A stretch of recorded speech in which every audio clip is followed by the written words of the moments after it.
네, 반갑습니다. 이수영 위원입니다. 지금부터 발제를 시작할 텐데요. 제 발제의 가장 큰 키워드는 환경교육, 그리고 평화통일교육, 세계시민교육, 인주시민교육과의 융합입니다. 저는 대학에서 국제법을 전공했습니다. 그래서 이제 인사혁신처에서 현재 적극행정, 그다음에 정부혁신, 법제 등을 강의하고 있는데요. 최근 들어서 이제 과기부나 이제 여러 정부 부처에서 자문을 하다 보니까 과학기술을 통한 대전환 또는 과학기술을 통한 사회 문제 해결에 많은 관심을 가지고 있습니다. 우리 사회는 시간이 지날수록 복잡성이라든가 모호성이 계속해서 증가하고 있습니다. 그래서 이제 식량 문제와 같은 것들이 사실상 이제 미래가 아니라 지금 당장의 문제입니다. 우크라이나 사태가 대표적인 얘기를 할 수 있는 사례가 아닐까 생각합니다. 결국 이러한 문제를 해결하기 위해서는 이제 창의융합형 인재라고 하는 것들이 이제 중요하고, 그런 사고가 이제 더욱더 중요해진 시대라고 생각합니다.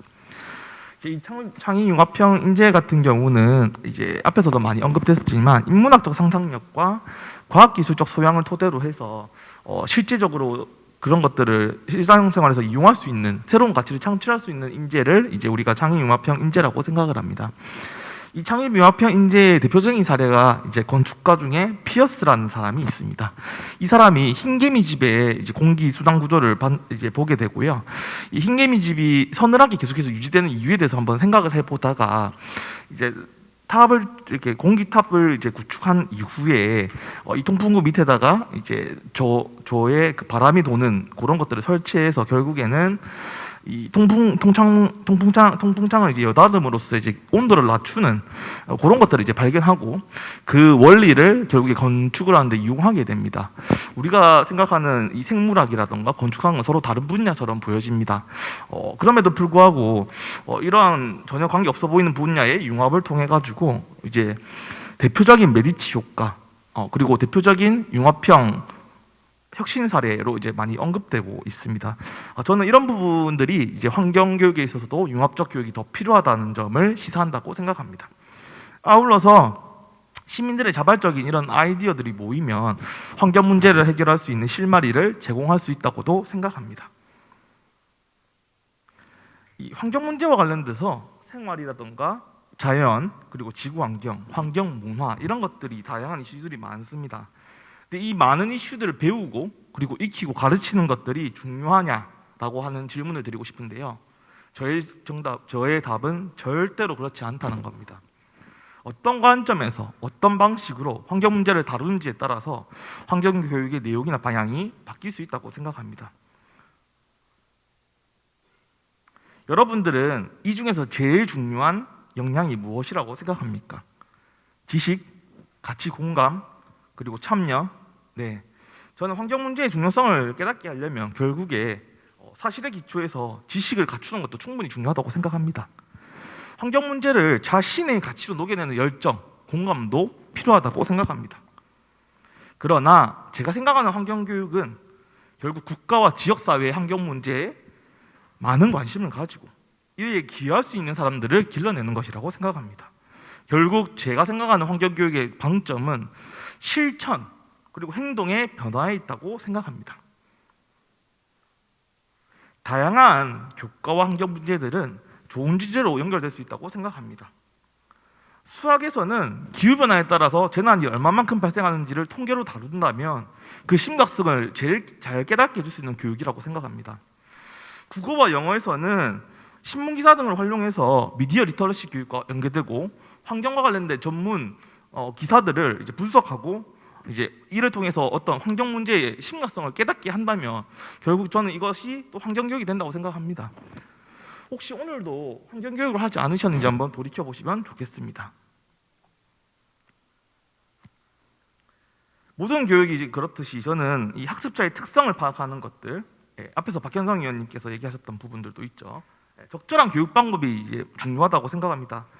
제가 생각하는 이 교육 방법은 결국에 학습자에게 동등한 참여의 기회를 보장하느냐, 그리고 결과보다는 과정을 중요시 여기느냐, 지식보다는 다양한 결과물들을 만들어내느냐, 이런 것들이 중요하다고 생각합니다. 저는 그래서 이제 그 통일 교육을 진행할 때 모의유엔 회의라던가 이런 것을 통해서 스스로 공부하게끔 하고 이제 각국의 입장을 비교 분석하는 등의 활동들을 많이 했습니다. 최근에는 이제 IT 기술을 활용해서 VR이라든가 AR과 같은 기술들을 활용해서 환경 교육을 하면 어떨까라는 부분들을 많이 생각하고 있습니다. 제가 한국 원자력 환경공단이라는 기관에서 이제 방사선 폐기물을 관리하는 안전에 대한 교육들을 진행할 때에 VR을 좀 활용했더니 이 기관에 대한 신뢰도나 이런 것들이 좀 높아졌던 것들을 실제로 확인할 수 있었습니다. 그래서 환경 교육도 환경 콘텐츠들을 친구들이 원하는 게임 방향 등을 활용한다면 충분히 좋은 콘텐츠가 될 수 있다고 생각합니다. 그리고 여기서 박수현 연구원님께서 이제 언급하셨던 트빌리시 선언이 좀 중요한 이제 키워드가 되는데요. 환경 교육에 대한 방향성을 제시한 가장 중요한 이제 국제회의였습니다. 이 트빌리시 선언에서는 환경 교육이 교과의 별도가 아니라 통합적으로 해야 된다. 그리고 통합적 교육뿐만 아니라 실질적으로 이 연계되어 있는 이슈들, 예를 들면 군비 축소 같은 문제들과 함께 이루어져야 된다라고 했던 부분들이 있습니다. 제가 이 통일 교육을 다루면서 얘기를 같이 드릴 텐데요. 이 군비 축소가 왜 탄소 중립이 중요하냐? 이 한반도 같은 경우에는 실질적으로 전 세계가 평균이 1도 정도 올랐으면 우리는 1.7도에서 1.8도 정도 올랐습니다. 결국에 군사력 활동이 활발해질수록 한반도의 탄소 중립이나 환경 문제 해결은 어렵다라고 보시면 좋을 것 같습니다. 그런 측면에서 통일 교육과 연계될 수 있다고 생각합니다. 또 우리가 쓰레기 매립 문제 같은 경우에도 이제 수도권 같은 경우에는 인천에 많이 현재 하고 있지만 과부하된 상태죠.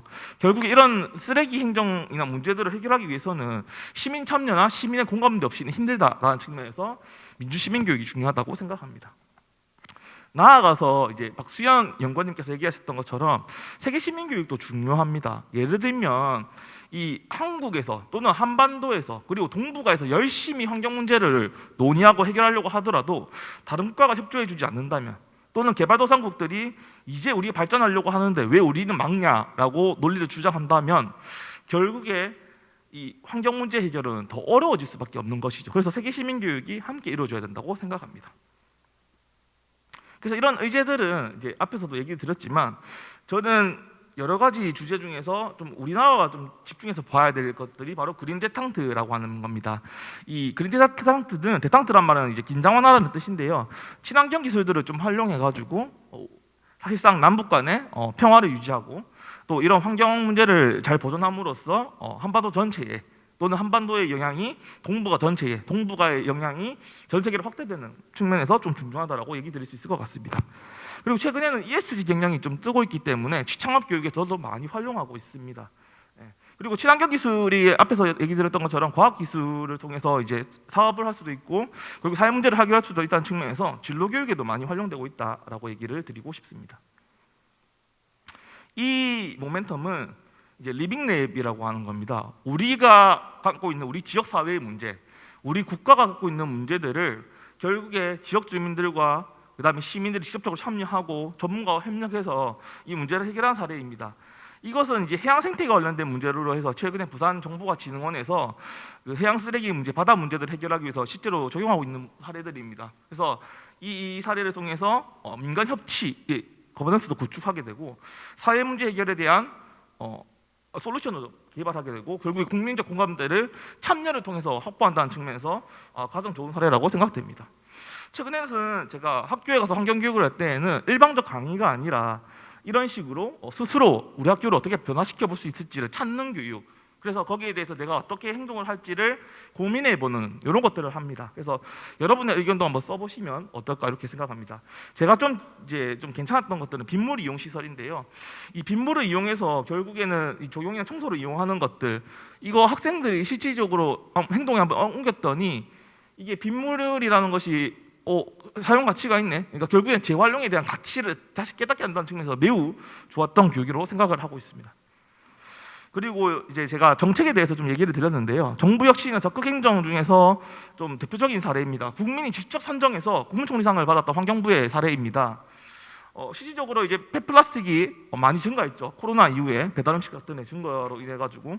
근데 이제 정부에서 환경부에서 이제 이 페트병을 이제 배출할 때 유색석을 못 쓰게 하고 결국에 투명하게 하고 그다음에 라벨 같은 거 다 분리해가지고 결국에 그 분리 배출을 좀 확실하게 했습니다. 근데 그렇게 했더니 이것들을 결국에 우리가 입는 플라스틱들 있잖아요. 이제 의류에도 많이 들어갑니다. 섬유 플라스틱들이.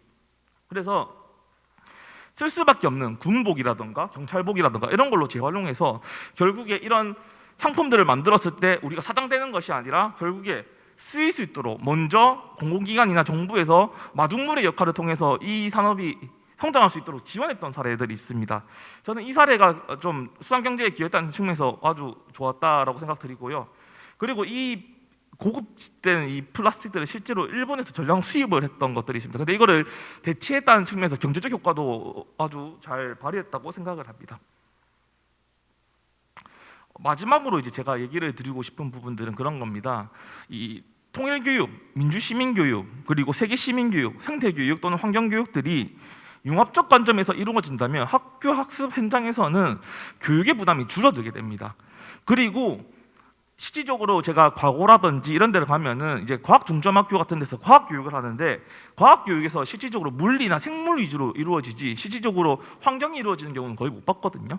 그런 부분들이 좀 강조된다거나 또는 요즘은 교육부에서 지정해서 통일교육 학교를 또 선조해놨습니다. 그런 것들을 제도에서 그린 대탕토라고 해서 남북 간의 산립협력이라든가 환경시설 교류라든가 이런 것들을 겨우 다루지 않고 대부분 안보 교육에 좀 치중되어 있는 부분들이 있습니다. 그래서 새로운 콘텐츠들을 개발하고 그것들을 이제 학생들에게 융합적 관점에서 바라보게 한다면 저는 환경교육의 시너지가 더 크게 발휘할 거라고 생각합니다. 네, 부족한 발제 경청해 주셔서 감사합니다.